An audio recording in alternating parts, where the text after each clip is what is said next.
Australia پانی کی ترسیل اور تقسیم سے متعلق منصوبے کے لیے پاکستان کو $30 لاکھ فراہم کرے گا۔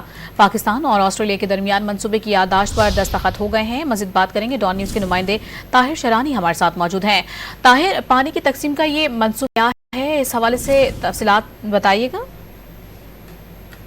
جی دیکھیں، یہ ایک تحقیقی منصوبہ ہے اور اس تحقیق کا مقصد پاکستان میں نہری پانی کی تقسیم کے بہتر فیصلوں اور طریقوں کی ادباریت کو بہتر بنانے میں مدد کرنا ہے، تاکہ پانی کی تقسیم کے معاہدے کے ٹول کو اپ ڈیٹ کر کے آن فارم واٹر سٹوریج کے مکانات کی تلاش، وسط سیزن کی منصوبہ بندی اور آپریشنز کو شامل کیا جا سکے، اور ان تمام امور کا مقصد آب و ہوا کی لچک، موافقت کا انتظام اور کاشتکار برادریوں کے لیے بہتر سماجی اور اقتصادی نتائج کے لیے پانی کے مساوی استعمال کو حاصل کرنا ہے۔